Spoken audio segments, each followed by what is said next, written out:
Thank you, Jenny, and it's really a pleasure to be here. It's nice to see this meeting hall so full.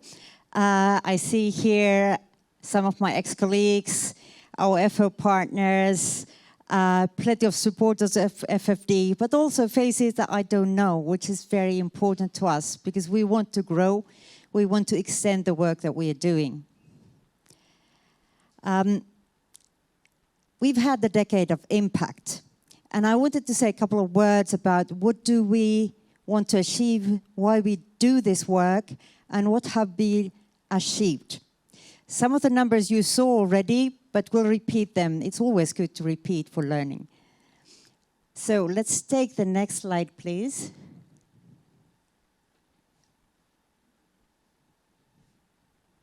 Oh, I need to do it, okay?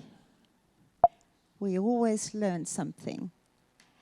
Okay, I want to start with the global level. We're all committed to sustainable development goals. At least we should be. We agreed this in 2015, and we should be able to achieve the goals by 2030. We were doing quite well.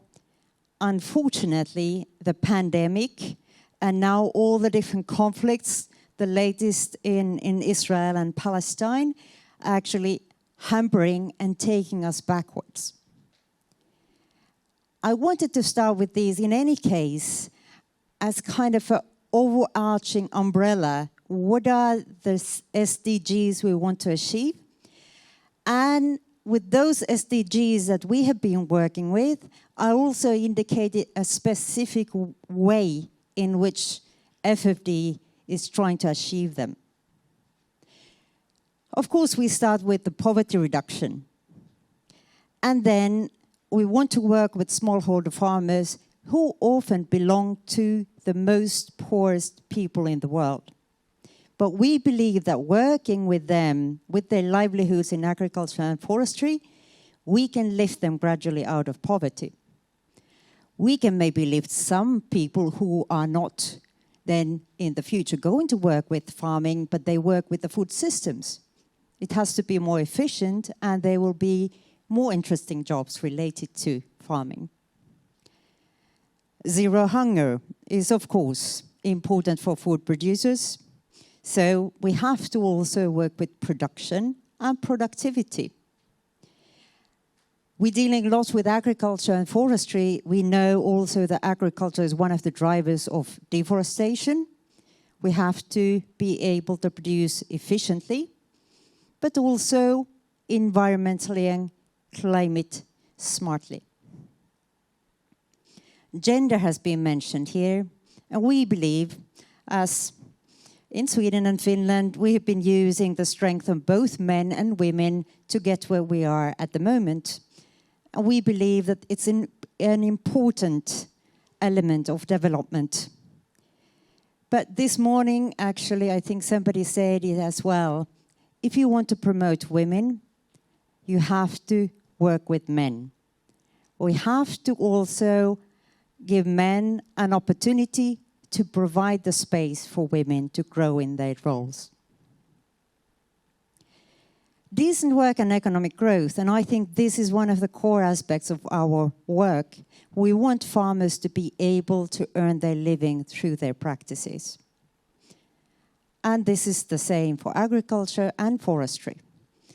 We have to see farmers not only as producers, but being part of the economic system and giving them the role and the income they merit. Reduce inequalities, of course, and here we take the farm organizations to the center of our action. Organized, united farmers can be more efficient, can get better market prices for their products, have better access to market, but also be active partners in the society and negotiate better deals for themselves. I think in Finland, MTK sometimes has succeeded so well that they are being accused for being too powerful, but I think that it has been a very important factor in the development of Finland. Responsible consumption and production. We deal with consumption, but since we're dealing with producers, so it's a lot about improving production, productivity, but also post-harvest practices. A lot of food losses is happening, and especially in developing countries, it's happening in the field and just after the field. Climate action, and unfortunately, when we had our workshop this morning, it really emphasizes the need to work with climate adaptation.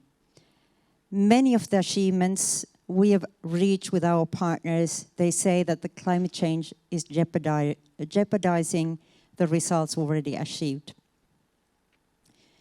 And many of the adaptive actions by farmers, they also contribute to mitigation. Life of land is very much the same, and we keep in mind also all the problems that we're facing at the moment.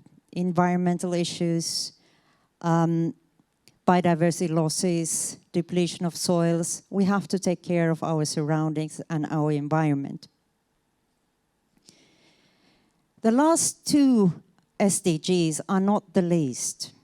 I think that well-governed, democratic, inclusive farmers' organizations and cooperatives are really a basis for peace, justice, and strong institutions in the societies.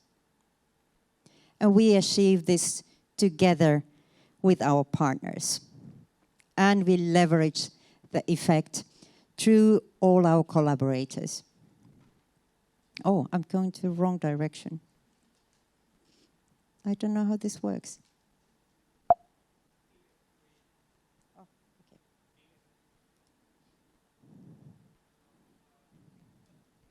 Okay. Technology is helping us sometimes.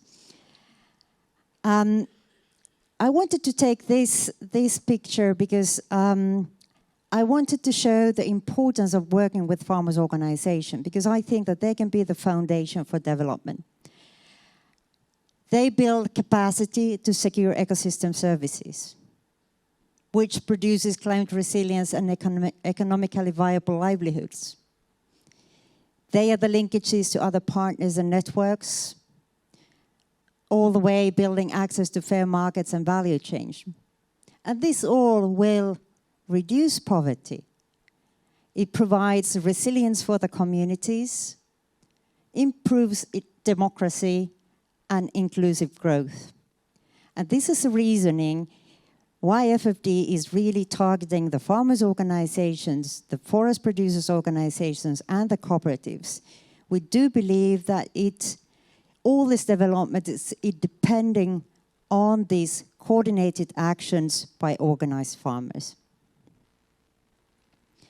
And this is just to show this. I really like this picture because I think it's elegant and it's also very descriptive. It shows how our climate work, institutional, organizational, and development, gender provides the foundation for all the work that we are doing along the value chain. You saw these numbers in the film, but I really want to emphasize these as well. We've been working in 11 different countries. This morning we had the discussion, and I really like when all our partners were saying that what they want to do with our support is to gain independence so that they can continue actions and activities if and when we are not there. And I think this describes also how we will be working. And there are some countries where we are not working anymore, but we know that our partners are still active, providing services to their members and developing their income-generating activities. But what I think is really important is that we have been able to support 108,000 farmers and forest producers directly. They have participated in our workshops, they have received trainings, they've gone to field visits to meet other farmers or other experts. And we believe that we have really improved the lives of 500,000 people. And I think we can be really proud of that. And even more, I think that the farmers' organizations that we have been working with are very proud of these results. Since all the donors love numbers and it's important to show the efficiency, we want to underline as well that 4.8 million euros went directly to the farmers' organizations, because we believe that you grow responsible by having your own budget, executing your activities and being accountable what you are doing that money with. You're accountable for your members, less for us. I think that we often come out as, you know, somebody excessively focusing on reporting and numbers, etc. But I think what is more important is that these euros are used to provide services to your members. And those are the persons you are accountable for. We've also planted about 15.2 million trees during these 10 years. It might be even more. And what is more important, we believe that most of these trees are still standing because they are worth of money for the farmers. And even if people fell them, they replant them because they earn money from the trees. And I know, for example, that in Ethiopia, those communities which are producing charcoal, they have more forest than the neighboring communities. So I think that it also shows that having a monetary value for trees makes sense. Of course, we also protect natural forests. But planted forests can be also a buffer to protect the natural forest, because then if you need wood, you go to your planted trees. For climate action, we have built together with Agricord and some key agri-agencies, and I would like to mention in particular FFD, our French sister organization, and TRIAS, our Belgian sister organization. Also, WeEffect and TAHA from Germany have been contributing greatly. We built a training guide because we noted that all the farmers are very concerned about climate change, but they don't really understand what it is. They see that something is changing with the weathers and rains, but especially they don't see themselves as climate actors. And this toolkit is really designed for them to understand what are the consequences of climate change in their surroundings, what are their vulnerabilities in front of the climate change, and what is in their power to act, and to define those actions for which they can request for more support. Sometimes it's really, they have been requesting funding for similar kind of activities, but this also helps them to justify the same activities from the climate point of view. Thanks to Agricord, this is really a global tool, and it's available in English, Spanish, and French. We have trained more than 200 trainers, and we have already rolled it out to more than 1,400 farmers in different countries, in different continents. We have been supported by many other people, but before going to our supporters, I would like to ask two of my colleagues from South.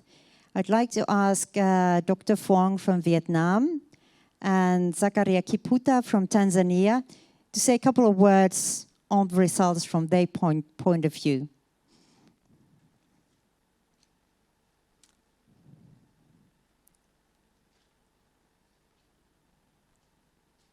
I think it sounds more believable, like credible, if they are local ones.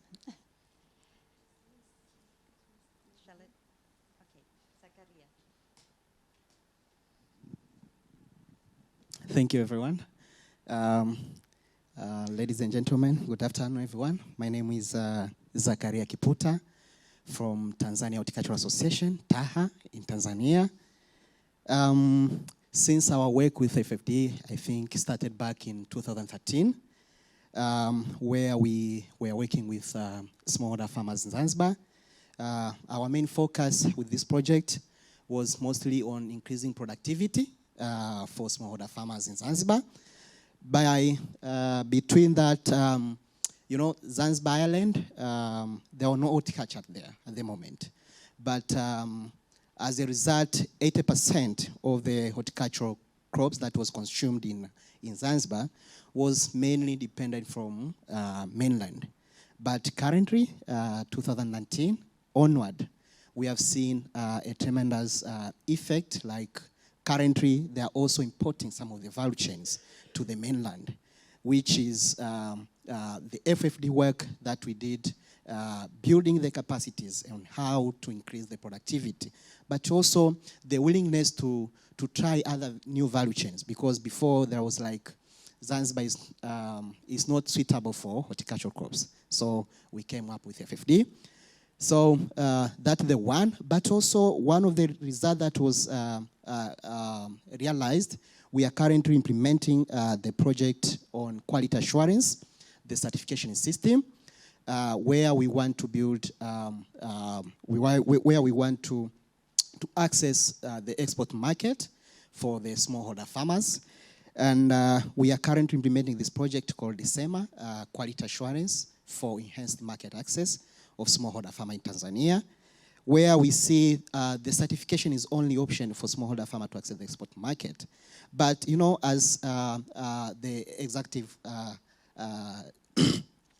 associate said, that sustainability is the only thing that they can transform the smallholder farm, but not only smallholder farmers, but as FAOs.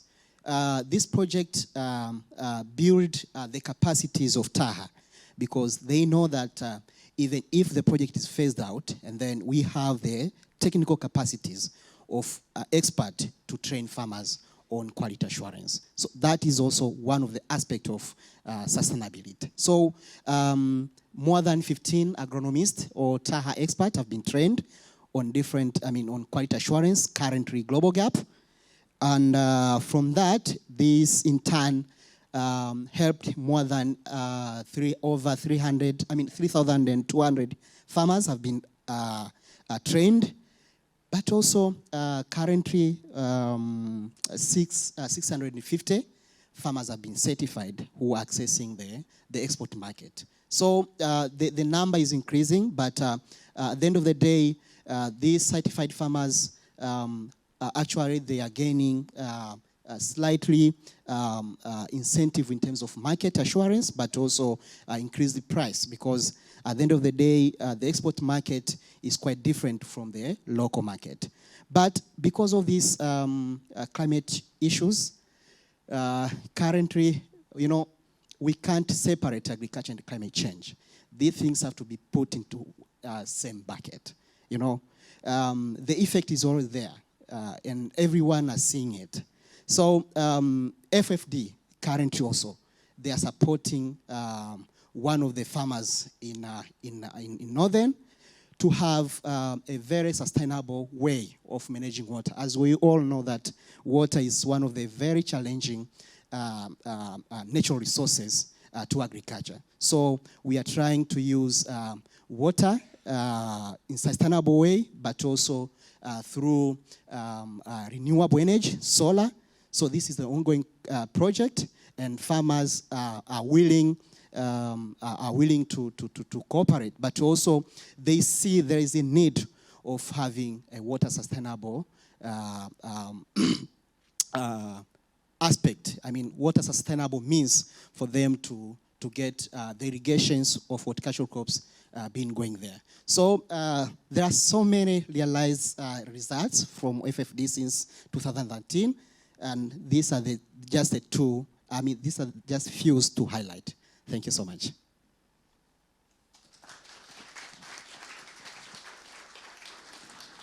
Thank you, Zacharia. And then I have Dr. Phuong. Thank you, Tiina.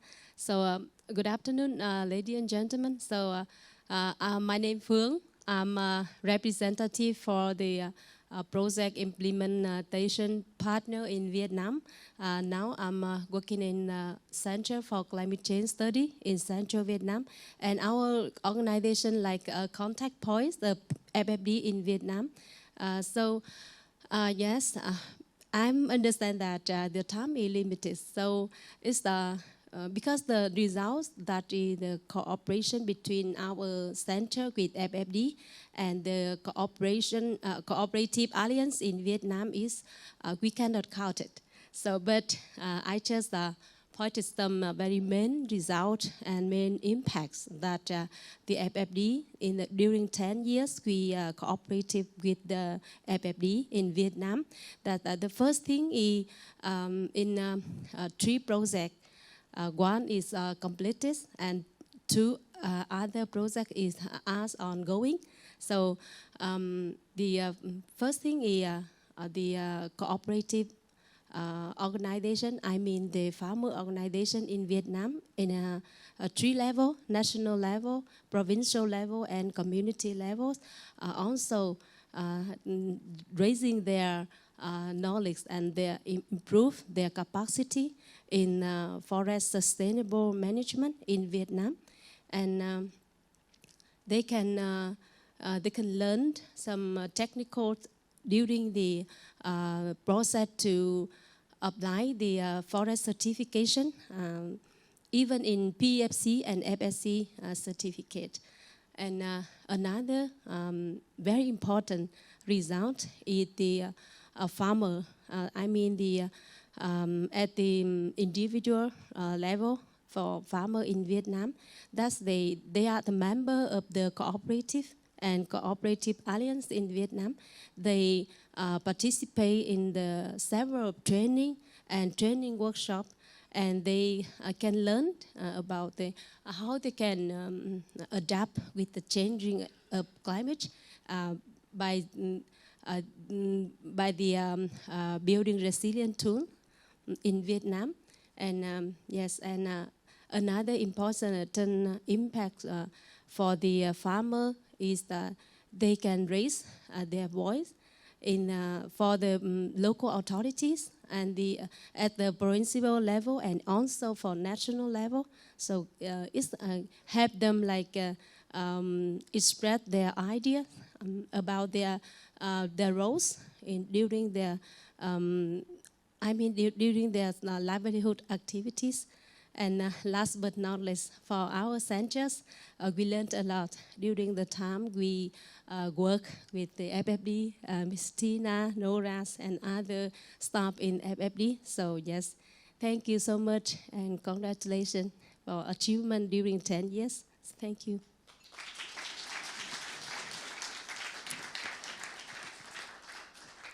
Thank you, Dr. Phuong. Here, I just want to show some of the organizations and supporters who have been with us. We have, of course, the 4 founding fathers, if I could say, MTK, SLC, Proagria, and Pellervo Cooperative Center. Here are some of the supporters. We have the Foreign Ministry of Finland. We have the French Development Agency, ACP, Organization for Africa, Caribbean and Pacific. We have International Fund for Agricultural Development, the European Union, and GIZ, which is a German development agency. I would like to also give thanks to our supporters who helped us to organize this seminar, the Ministry for Agriculture and Forestry, and Metsä Group. When we were organizing this, we agreed that this would be linked to the World Food Day, and this year's topic is water.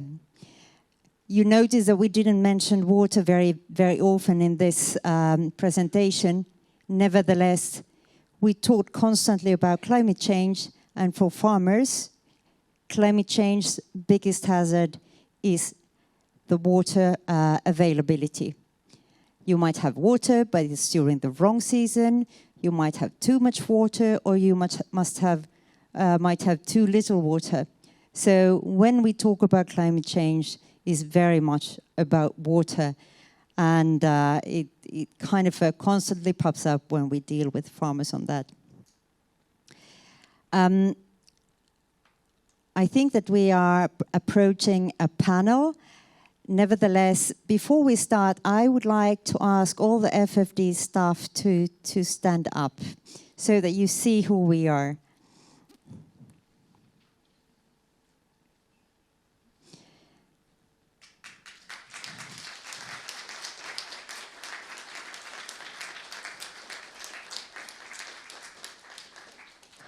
So we had Adrian, Rika, Chi, Janita, Jenny, Elianchea and Nora. So we noticed that we are quite a small team. I think we have achieved a lot. So thank you, and special thank for Jenny and Janita. And Matthias, there should be a Matthias, yes, who has been volunteering for us. Thank you.